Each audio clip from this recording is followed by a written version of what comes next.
Nobody's ever served in the military. To my knowledge, a Trump in the last 100 years has never done military service. Well, Barron, you can change that. Enlist in the United States military right now. Do something your father didn't have the patriotism to do.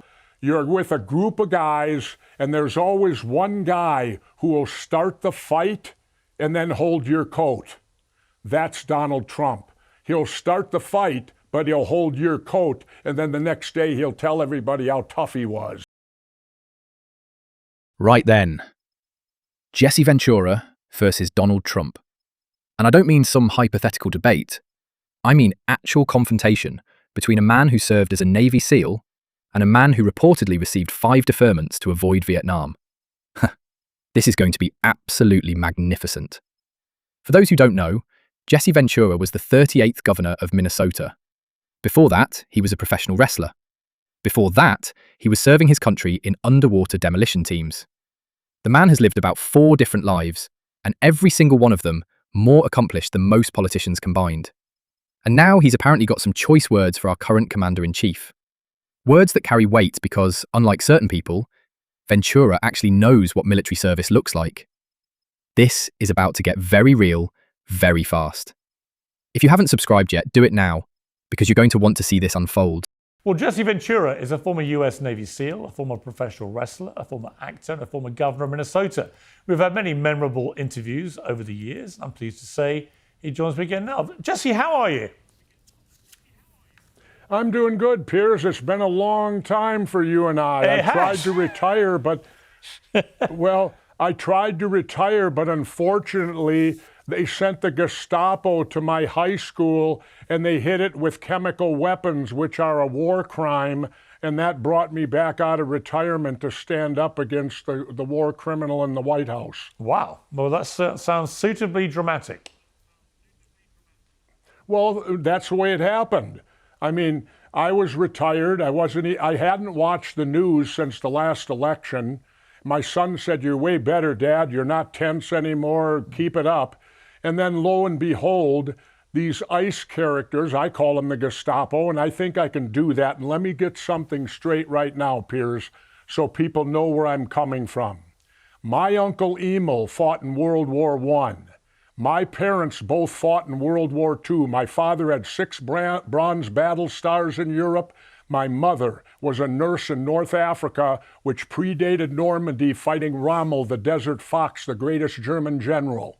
Both my parents were World War II veterans. My brother and I are both Vietnam veterans and member of the Navy UDT SEAL. We both did 2 tours to Southeast Asia. So everyone in my family is a war veteran. I wanted to get that out right now, so it'll help with the things that I'm going to say to you in the moments to come. So ICE agents came to your school, you said? What's that? You said the ICE agents came to your school? Yeah, the ICE agents came to the school where I went to high school, chasing some guy down just like the Gestapo. And I heard people were offended calling them that. Really? I can tell you right now, if my parents would have been alive and they would have seen what happened in Minneapolis, they would have called it the Gestapo too. So they come to my school, they use tear gas and pepper spray at the school. Now here's a question I have, Piers.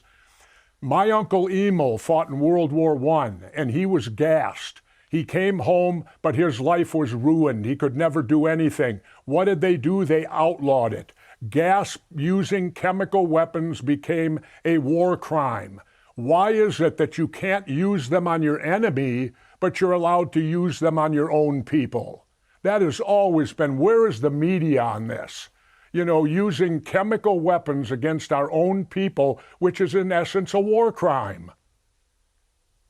Well, I think I wouldn't describe the gas used by ICE agents as chemical weapons. I mean, that infers weapons of mass destruction. It's tear gas. They're spraying people from 6 inches away right in their face. I can't use that in war. I wasn't allowed to carry tear gas or any type of chemical weapon in war.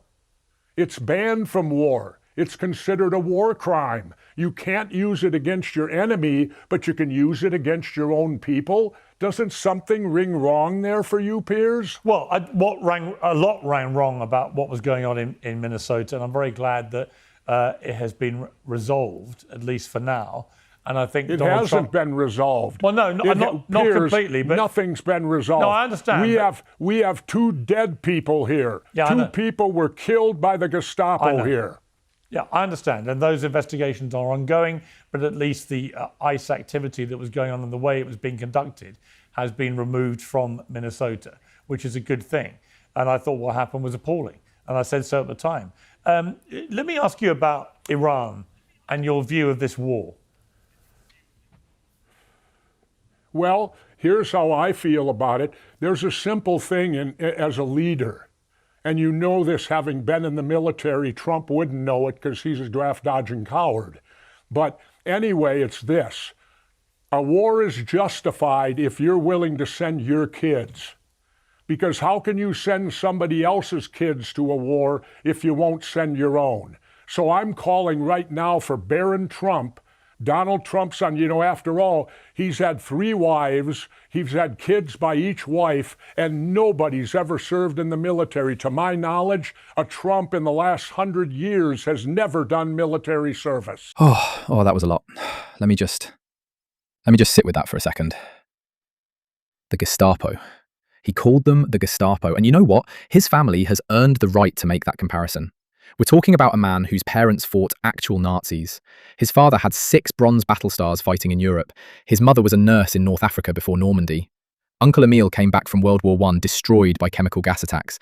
And now, Jesse Ventura is watching federal agents deploy tear gas and pepper spray at an American high school. His high school. Roosevelt High School in Minneapolis. 2 people reportedly died during these operations. 2 people dead. And here's what really gets me. The man makes an absolutely devastating point that somehow gets glossed over constantly. Chemical weapons are banned in warfare. You literally cannot use tear gas against enemy combatants under international law. The Chemical Weapons Convention prohibits it. But apparently it's perfectly fine to spray American citizens point blank in the face? How does that make sense? How does anyone defend that? You can't use it on the battlefield, but you can use it on teenagers at school? This is a Navy SEAL asking these questions, not some armchair critic. A man who actually served. A man who did 2 tours in Southeast Asia. And he's watching his country deploy tactics his own family fought against. Well, Baron, you can change that. Enlist in the United States military right now. Do something your father didn't have the courage to do. Do something your father didn't have the patriotism to do. I want to see a Trump in the military. Everybody in my family has served, so I think I can say that with all due confidence. Come on, Trumps. Don't just reap the benefits of this free world. Somebody put on the uniform, and that's you, Baron. And I heard the excuse that Baron might be too tall. David Robinson served on active duty. He was 7 feet tall before he ever went to the San Antonio Spurs basketball team. David Robinson went to the United States Navy Military Academy. He's one of my officers, not directly, but he would have been. Okay, look, it's one argument that a Trump should serve. That's a perfectly reasonable argument to make. A lot of people feel that way. But it doesn't change what's going on in Iran. What is your view of this war? Do you think it's a legitimate war? Many people think that the Iranian regime has been the instrument of terror through the Middle East for 40 years. Of course they have been. Of course they have been, Piers. But wait a minute.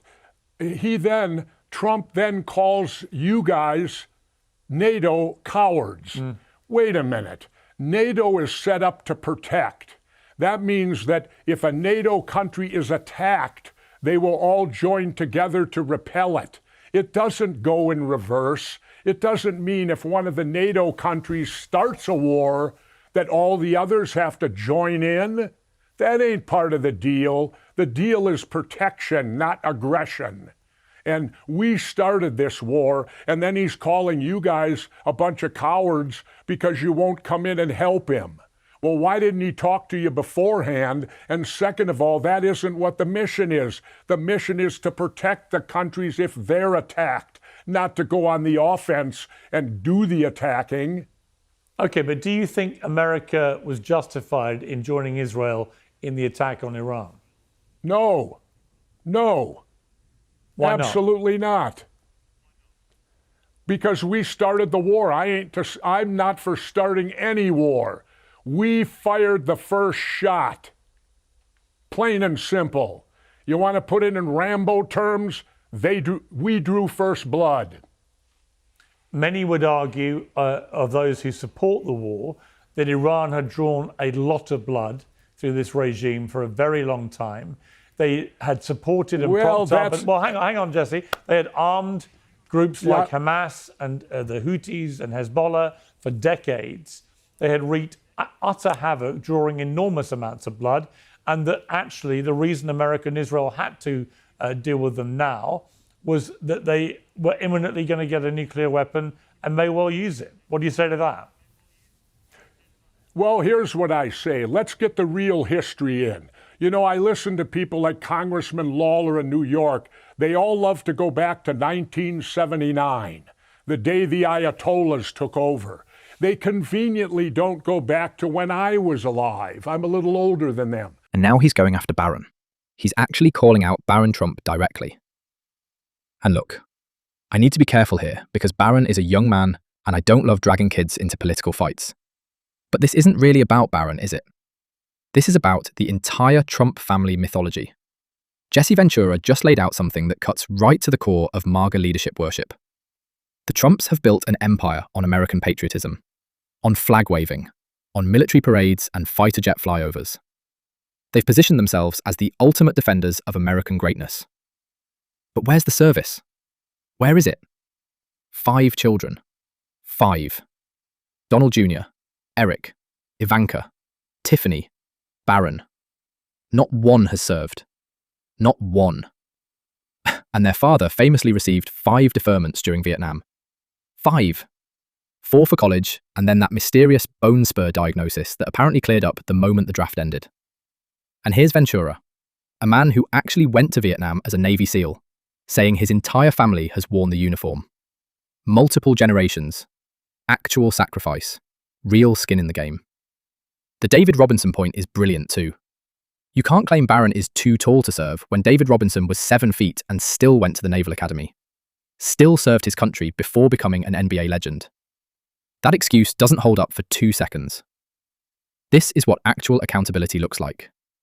If you're going to wrap yourself in the flag and send other people's children to war, maybe your family should have some stake in it too?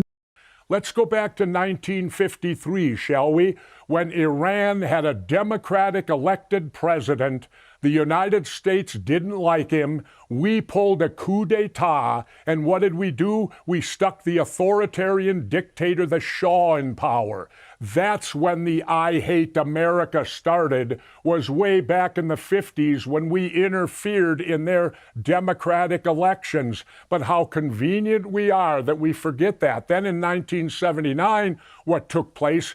The Ayatollahs took over, who were probably worse than the Shah. But let's remember, the hatred of America was started by America. It was not started by the Iranians. We interfered in their government way back in the 50s and overturned their democratic elected president. And then the dictatorship started with the Shah and now went to the Ayatollahs. And here we are today. But I'd like for Congressman Lawler to at least try to go back in history from before he was born to see what could have occurred and that the United States was the person that caused the hatred between the two countries. You know, Jesse, I know you're very scathing of Trump now. There was a time when you were on more friendly terms. Here's a clip from you both at WrestleMania 20. You know what? I think that we may need a wrestler in the White House in 2008. When you look at that, Jesse, I mean, that was 12, 13 years ago, I think. Trump has also been made a WWE Hall of Famer, which I know has angered you. Yep. How do you feel now looking back at that clip? I feel that simply I was doing my job. I was doing what I was asked to do at the WWE. Trump being a Hall of Famer is a tragedy. This guy has never been in the ring. I got a good friend, Ken Patera, Olympian, First man to overhead press 500 pounds. 25 years in the wrestling business. Kenny Patera is not in the Hall of Fame. Donald Trump does not belong in the Wrestling Hall of Fame. He never earned it. You know what I had to do to get in the Pro Wrestling Hall of Fame? At one point in my career, I wrestled 63 consecutive nights in a row. That's how you get in the Hall of Fame. When I was referring to putting a wrestler in the White House, I was talking about me, not him. Really? That was a bit ambiguous. Absolutely. I was the former governor of Minnesota. I'm the only real former wrestler. I don't include him. He's only in the Hall of Fame because he stopped an investigation against Vince McMahon, a sexual stuff. Do you intend to run again for governor and therefore maybe president? I don't necessarily intend to run again, but I'm working on something that could send me straight to Washington and go face to face with this guy. Really? Well, you would run for president? Plans may be in the works. I mean, he can't run for president again, so what would that involve? Well, you'll have to find out, wait and see. I'm not going to spill it here. Hold on. Hold on.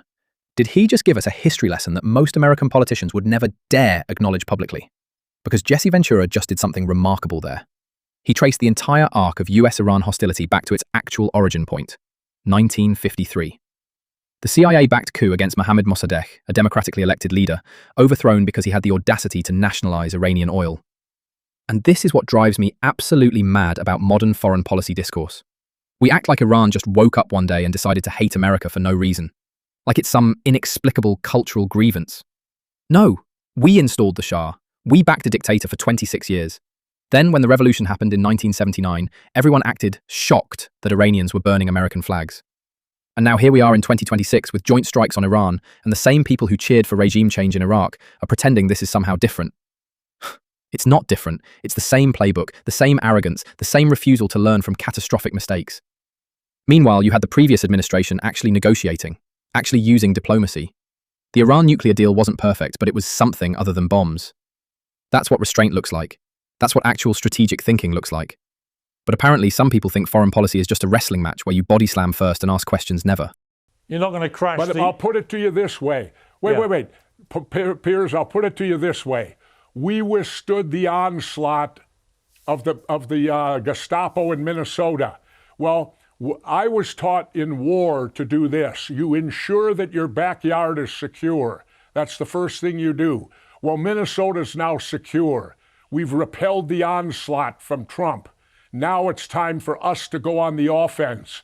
So maybe it's time to send the Navy SEAL to Washington. Maybe it's time for a showdown between the Vietnam veteran and the draft dodger. Do you actually mean a physical confrontation? Or? No, but if he wants it, he's in the Hall of Fame. Let's both get in the ring. I mean, there is a UFC. After all, he's in the Hall of he's in the Hall of Fame, isn't he? Right. I mean, there is even though he's never ever had a match. Right. There is a UFC whole event going on imminently at the White House. Maybe they could extend it and have you against Trump. Do you think he'd have the guts to do that? Are you kidding me?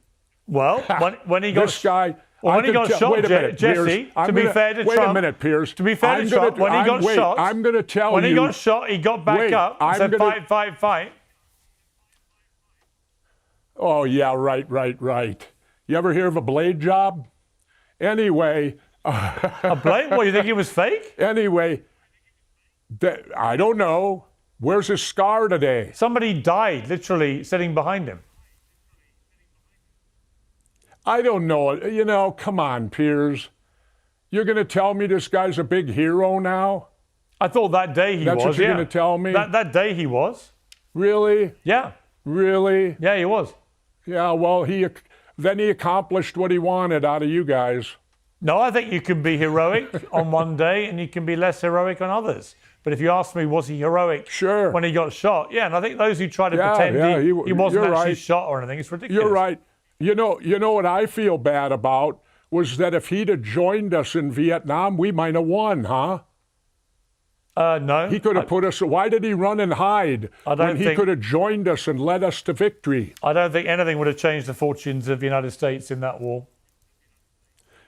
Yeah, probably not, considered he called us all suckers, didn't he? What would you say to Trump if you had a chance to speak to him? I'd prefer not to speak with him. I don't have really. What would I say to him? I don't know.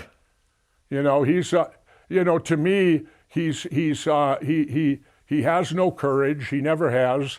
I'll tell you what he is, Piers. Everybody knows these people. You're with a group of guys, and there's always one guy who will start the fight and then hold your coat. That's Donald Trump. He'll start the fight, but he'll hold your coat, and then the next day he'll tell everybody how tough he was. Jesse Ventura, it's great to see you've lost none of your fighting spirit in the many years since I last interviewed you. Thank you very much for coming on. Piers. And that, right there, that's the whole thing distilled into one perfect moment. Jesse Ventura just offered to get in the ring with Trump. And look, I know he's being somewhat metaphorical, but the symbolism is devastating. Because here's a man who actually served, who actually put his life on the line, who actually knows what it means to face danger, challenging a man who has built an entire political brand on toughness while dodging every actual test of courage his entire life. He'll start the fight, but he'll hold your coat. That might be the most accurate description of Trump's entire approach to leadership I've ever heard. Sends other people's kids to war, sends ICE agents into schools, starts trade wars and conflicts that regular people pay the price for, then struts around like he personally won something. And Piers trying to rehabilitate Trump's image with the whole "he was heroic when he got shot" angle. Look, fair enough, that was a dramatic moment, but one fist pump doesn't erase 5 draft deferments. One photo opportunity doesn't compensate for calling actual veterans suckers and losers. Character isn't defined by what happens to you, it's defined by what you do. What Ventura said about Minnesota being secure from the federal onslaught, that's what actual resistance looks like. Not performative rage, not social media posts. Actual communities standing together against overreach. So here's what I want you lot to take away from this. The contrast between who claims to be tough and who actually is tough has never been clearer. Leadership isn't wrestling theatrics and inflammatory truth social posts.